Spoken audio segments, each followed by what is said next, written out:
What is up guys? Good morning, good evening. Good morning na siguro, no?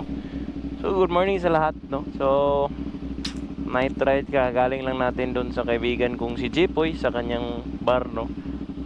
So again, may nag-PM sa akin si Doms, no? Yung subscriber natin na nagtatrabaho doon sa may JM Moto Gears, no? Kung hindi ako nagkakamali. At may nangyari sa kanya na-impound raw yung motor niya dahil sa kanyang exhaust, no? Dahil modified muffler. Kasi doon sa Valencia, kakagaling lang natin doon. Tapos noon talagang Valencia na medyo stricto yung ating enforcement doon sa muffler, no? Nagpupukpok talaga sila ng muffler doon sa may mga pulis, no? Ini-implement talaga nila yung illegal muffler. So ang nangyari yun, na-impound raw yung motor niya dahil doon. Pero I don't think so mai-impound. Di ba titikitan lang kayo niyan pag 450? Kaway-kaway sa vlog.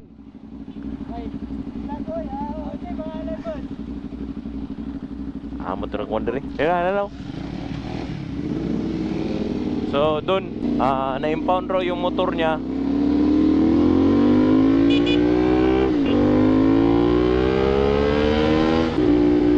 Na-impound.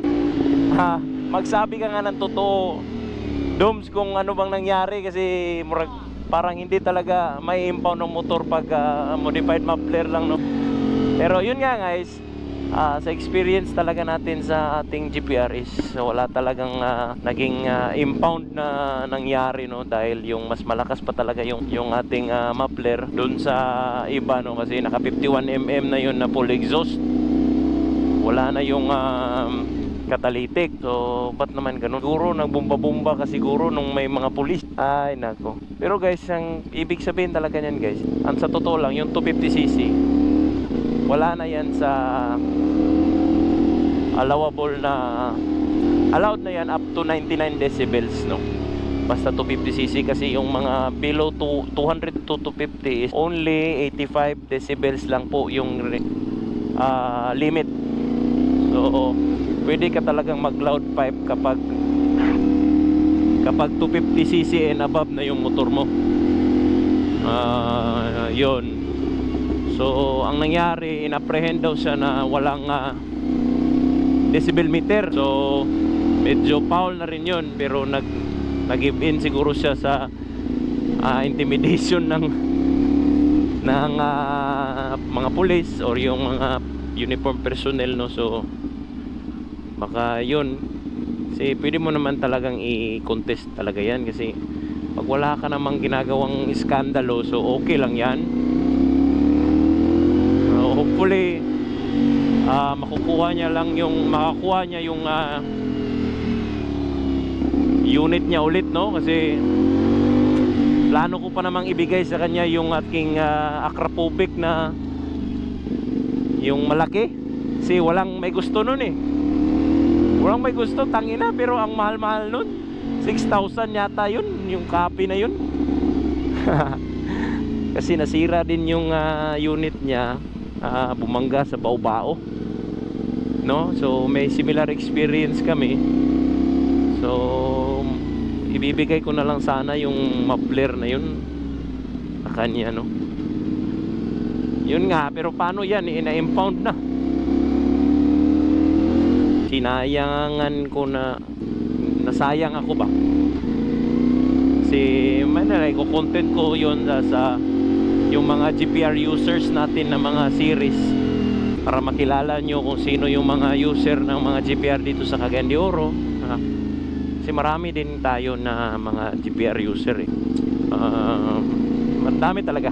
Gusto ko sana talagang ma-interview kayong lahat, no? Kung sino-sino man dyan na malalapit sa akin dito, lalong-lalo na yung mga 955 riders.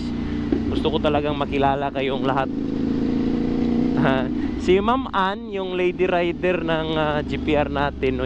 Kasi aspirant kasi ako dun sa may MBRC, yung Mixed Big Bike Riders na grupo na napaka solid na talaga. Siya yung treasurer dun.